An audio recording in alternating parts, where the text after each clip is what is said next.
So we're going to talk a little bit about expanding the meat and poultry processing value chain. And not just expanding it, but to expand it so that we're meeting the consumer expectations that are growing. So some of these slides may be what I would call a report from Captain Obvious for most of the people in this room, because you're familiar with this. But we've gone through this whole thing over the last couple years about the environmental heroes in the protein sector, and all of this discussion about the protein alternatives. So, it's time to ask, who is the environmental hero? Uh-oh, what did I do? Okay, there we go. So who's the environmental hero in this equation? Well, let's just take a look at our friend, the Impossible Burger. They promote it as clean, healthy, plant-based. And then when you start looking at the ingredient deck,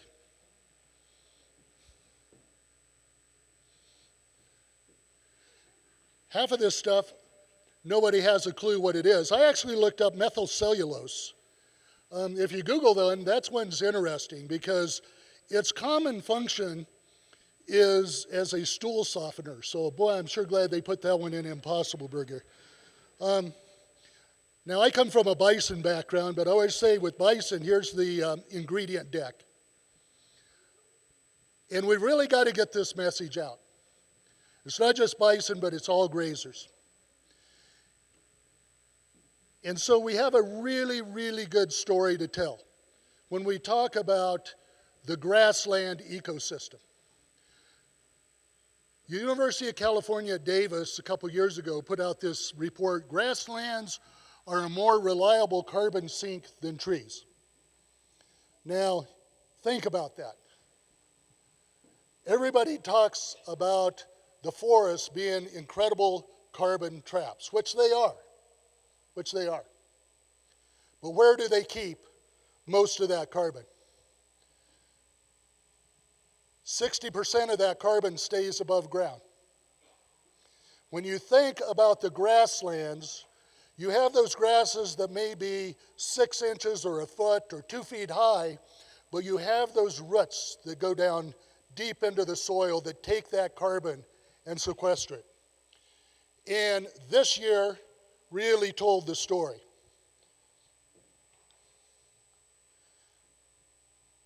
The Canadian forests are some of the largest forests other than what's down in the Amazon. And over the last couple years, the Canadian forests have been net carbon emitters because of the incredible fires. Northern New Mexico forests were a net carbon emitter just a couple years ago. The chief climate scientist in Colorado a couple years ago said that Colorado's forests have been net carbon emitters. It's a terrible thing, but it's happening because of climate change. But when you think about the grasslands, those fires that will go across a grassland take off that top layer, but that carbon is still deep down in the soil. So that's from the production side. That's the story that we have to tell. And the good news is that there's a growing number of customers, I hate to call them consumers, there are customers that want regenerative meat. This just came out from the Food Marketing Institute here this last month. But if you take a look at it, 23% of your shoppers, conventional and otherwise, consider that the sourcing of meat and poultry is very important. Another big percent, 53%, say it's somewhat important. And the growth in the marketplace for these claims-based meat, be it regenerative, grass-fed, organic, etc., is outpacing everything else. But there's a problem. There's a problem connecting the ranchers that are doing it right with the customers that want that product. And again, this is the report from Captain Obvious. I think everybody's aware that you've got 80% of the beef, 57% of the pork, nearly 60% of the chickens controlled by 4 companies. Now, we've been told for years and years and years that that's the most efficient way. That's the most resilient way to have a good dynamic meat and poultry processing industry in the U.S. Well, I'm a fan of the Wizard of Oz. And I like to say that COVID came along like little Toto and pulled back the curtain to expose how unresilient and how unsustainable this system is. So, President Biden, in January of last year, one of the first things he did was to have a summit. January 3rd, I think it was, to talk about the problems in the meat processing industry. And later on that week, USDA issued what we're calling a bold initiative. Nearly $1 billion to create a more resilient, diverse, and equitable meat and poultry processing system. But they knew that if all we were going to do was throw grant money out for people to build new processing plants, that was going to be a recipe for disaster. I've been around too long to know that there's a lot of times you get ranchers saying, we can't find a market for our cattle, so let's build a processing plant. That'll solve the problem. And it ends up compounding it. So USDA realized that this wasn't just about building new processing plants. They wanted to pull together a group of organizations that would provide technical assistance for folks all the way from how do you apply for a grant to how do you build your successful business. And the Flower Hill Institute, who I hang my hat with now, was brought on to coordinate this network. Flower Hill Institute is an indigenous-led nonprofit just located on the Jemez Pueblo here, just west of Santa Fe. It's a great organization. I've had the opportunity, even though I was director of the National Bison Association for 21 years, it wasn't a full-time, quote-unquote, job, so I did a lot of consulting and I was doing a lot of work on projects through Flowery Hill. So they came on to provide the coordination role. But there's 4 areas that we're working on. First of all is the federal funding technical assistance. Right now, we're up to our earlobes because USDA has been putting out a ton of grants and loans and other resources, and we're just trying to help people get connected with those. But there's 3 other important areas. Our contract runs through the end of December 2026. So we're here for the long haul. So this technical assistance network also is set up to help folks develop their agricultural business, what's your business plan, what's your marketing strategy, to help with the technical assistance on what type of infrastructure do you need to have to handle those products, and to talk about supply chain development. Now, the groups that were brought on board is really a good, diverse, well, getting ahead of myself. So, Flower Hill, first of all, to let you know about it. Like I say, it's indigenous led. They have 4 scopes of work that they work on. One is food and agriculture, climate advocacy, youth and education, and cultural preservation. And so we fit within the agriculture side. And just the team there, Roger Frawa is the director of it. Chris Roper, who's my fellow regional director, Chris and I are sort of tied at the hip right now because Chris comes from a construction background. If you want to build an Indian casino or a hospital, he's your guy. But for the last 15 years, he's been doing a lot of work with tribes and tribal organizations on meat processing and food security. In fact, Chris designed and built the first tribally run meat processing plant, which is down in the Quapaw Nation in 2016.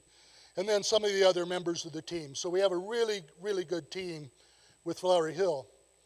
But the network itself includes the Niche Meat Processing Assistance Network out of Oregon State. I think a lot of people are familiar working with Rebecca Thistlethwaite and her group, extension-based organization, the Intertribal Agriculture Council, the American Association of Meat Processors, which I like to describe them as the largest association of meat processors in the U.S., but they don't represent the large meat processors. They represent everybody else.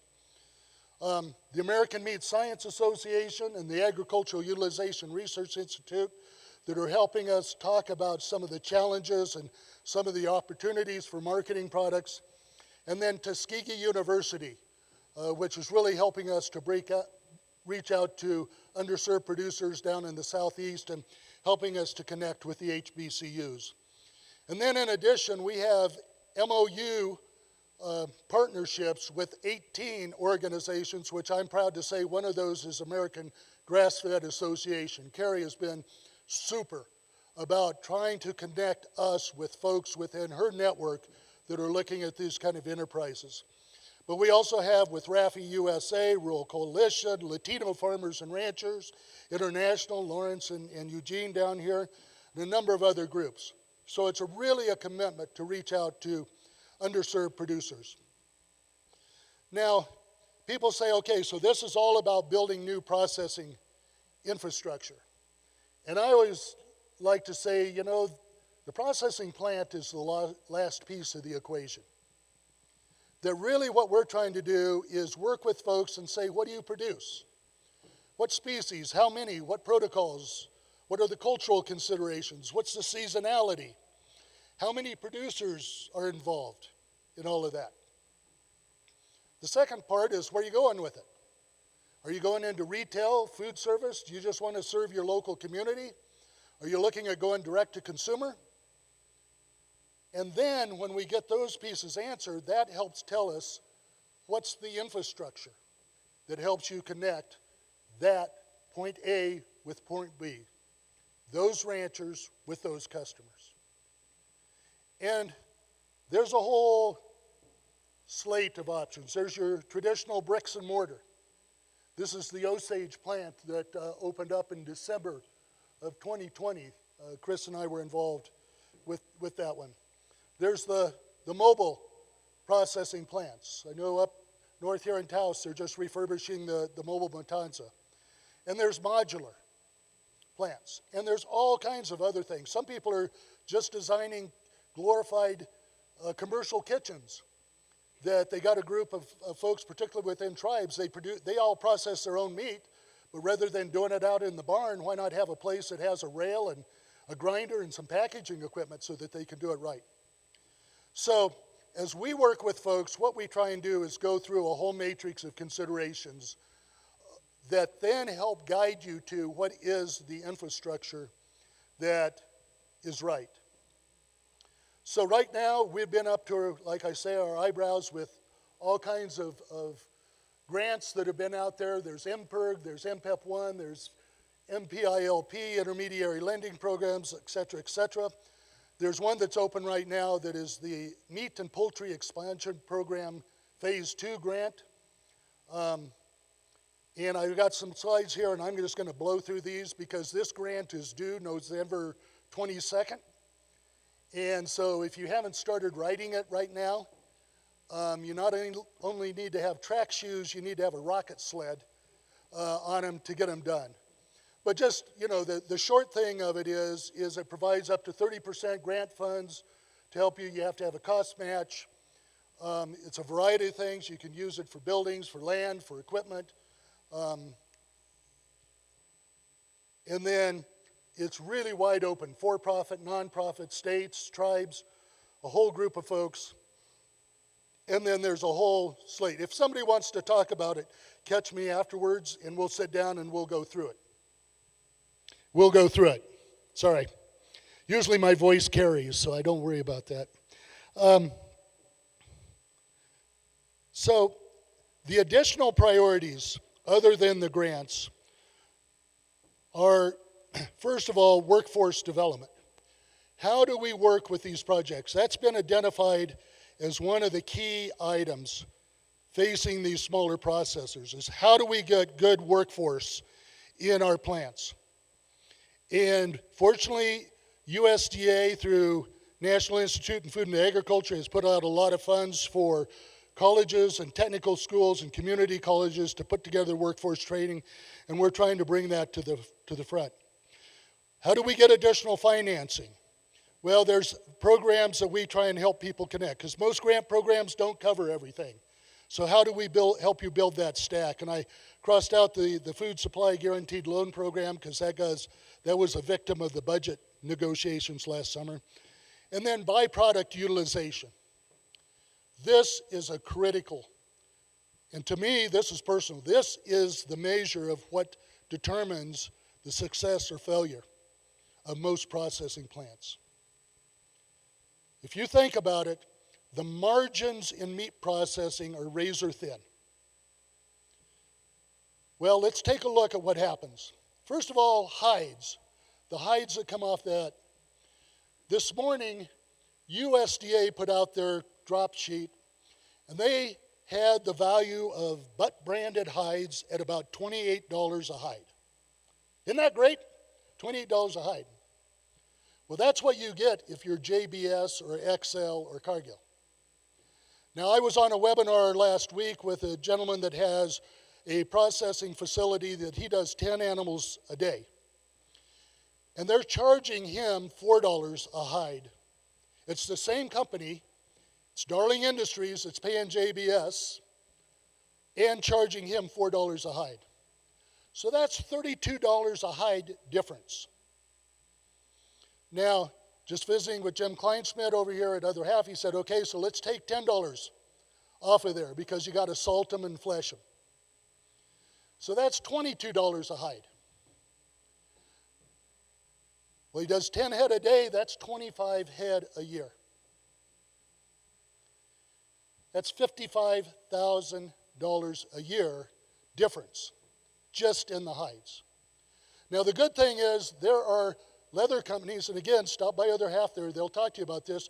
There are leather companies out there that want story leather. They want regenerative. They want bison. They want tribally raised. So how do we connect with them? Well, then there's the rest of the drop. When you peel out the hides, what USDA said this morning is about $140 an animal. Now this one's a little less scientific. Let's just say they're charging him $10 an animal to haul away those barrels and put them in a landfill. So that's a difference of $150 an animal.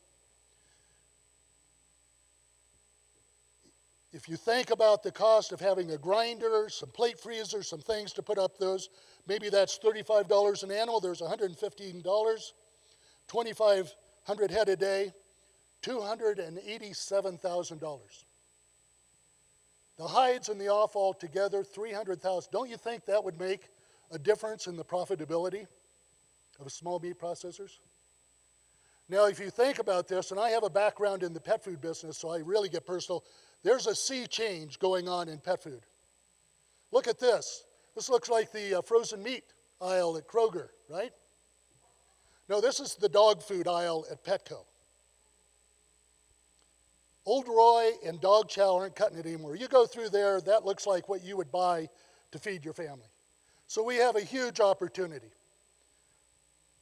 So, in short, we've fielded more than 1,000 requests since we started in March of 2022, all the way from Puerto Rico to Northern Mariana Islands, all different kinds of projects, and we're trying to create the critical mass of how we work together. So the process for anybody that's even looking at starting or expanding your process is there's a QR code, there's Flower Hill Institute, flowerhill.institute.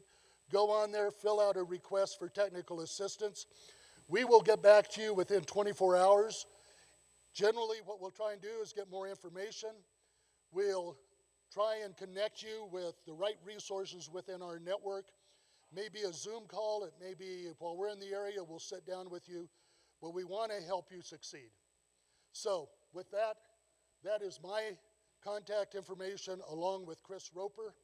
I'll be like Zach, my phone number is 303-594-4420. I answer it all the time. So with that, thank you, and it looks like we have about 5 minutes for any questions if you have any.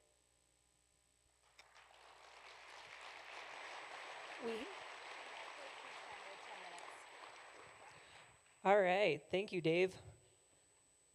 I see a hand here in the back. I'm going to go to the back, and then we'll come up here to the front.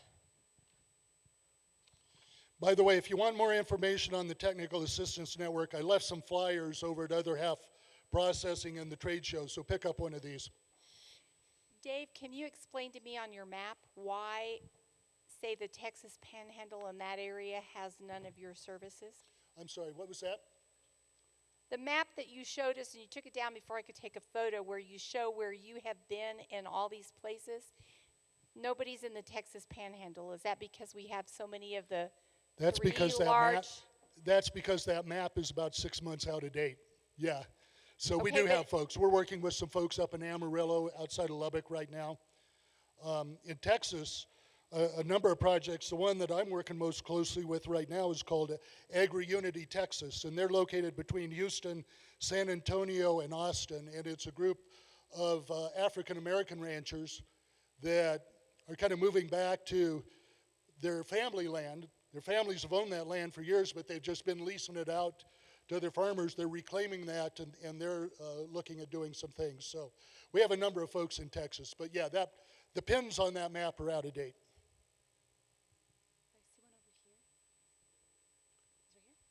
Dave, I'm right here, Dave. This is Lawrence. Oh, hey, Lawrence, yeah. Anyway, do you have any poultry processing facilities here in New Mexico or in the areas around here? We have a woman who contacted us early on. She's up in the Northwest. She's doing pastured poultry. She had some health issues, but I just talked to her, gosh, about a month ago. Trying to connect her with some things, but yes, the short answer is yes. Poultry is a huge challenge because if you think about it, the poultry industry has devolved over the last 40 years that primarily you're either a backyard producer producing enough birds to do the farmer's market or, the local thing, or you're a grower under contract with one of the big integrators. And we've lost that poultry in the middle. And part of our mission in life is how do we reclaim that poultry in the middle to help people to expand beyond the farmer's market and grow that without having to take on a contract with Tyson or Purdue. But yeah, we do have some here in New Mexico. Right here. Hi there. Do you or anyone on your team have any experience with getting zoning exemptions on private land for state-certified meat processing facilities? I'm sorry, what was the first, with what kind of processing? To get state-certified processing facilities to get a zoning exemption. Not with the zoning exemptions. We do a lot of work with state-certified and state-inspected facilities, and I understand in New Mexico they're going to introduce a bill, hopefully this next legislative session, to bring back the state inspection program. But yeah, not with the zoning so much, but if you have a specific question, reach out to us and we'll try and get somebody that can help you with that answer. Other questions? You got one. You mentioned earlier one that was basically like a glorified certified kitchen. So is that where people can process their own animal, bring them in, process them themselves, and they're USDA? They're not USDA. Those kitchens are particularly for feeding their own community, but we're doing some small scale stuff. And one of the things that I hope that the Farm Bill writers do, and I guess I'm not supposed to advocate for public policy, but maybe the Farm Bill writers would take a look that sometime, coming down would be more resources for custom exempt processors, because most of the resources that have been out there so far have been targeted to USDA and state certified. But we are working with some that are USDA certified that are very small scale. Just had a call yesterday with the Tinian Island there that they've got a little plant that they're sort of provisional inspected right now, and they're just trying to get to the point that they can be permanently inspected. Do we have time for one more? Yeah. This is a question. I have a buddy who started a slaughter plant outside of Amarillo, and he's state inspected but not federally inspected. And I'm trying to remember, I think he said he has maybe 2 people working, maybe 5 or 10 head. I think it's 10 head a week or something. But he said that basically, many of the federal regulations, or he has an inspector on site, and he's like, I don't even know how to regulate this because there's not the kind of cross-contamination or other things you see in big plants, and yet he still is under all those regulations. So are y'all looking at that as kind of like trying to make it more tailored to small scale? Absolutely, and there's, state inspector, there's a list of states. I'm trying to think, I think Texas is one that has a state inspected program that's considered at least equal to USDA. The challenge under those programs is if you're state inspected for what they call amenable species, which is beef, pork, poultry, you can't ship your product interstate. You can't ship across state lines. However, under the 2008 Farm Bill, and it took them about 8 years to stand it up, is the Cooperative Interstate Shipment Program that allows state inspected programs to be considered the same as USDA, and so they can ship interstate. And there's a growing number of states that are coming under the CIS program. There's also the Talmadge-Atkins program that several states have, where state inspectors are certified to do USDA inspection. So we try and figure out what's the most feasible way for any of the processors we're working with. I think we have time for one more question. Anyone has one?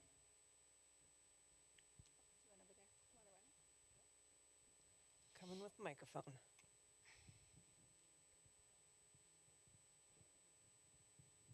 So we're in Northern California, and one of the biggest issues that we're facing is that we have land that's far better suited to meat goats than to cattle, and we're looking at trying to use that as, an opportunity, yet there's pretty much nothing available for any kind of processing. There's we haven't spoke with them yet because I wanted to get my ducks in a row a little more. There's a farm, and they have a pretty broad program, and they are currently getting USDA slaughtering and processing for beef,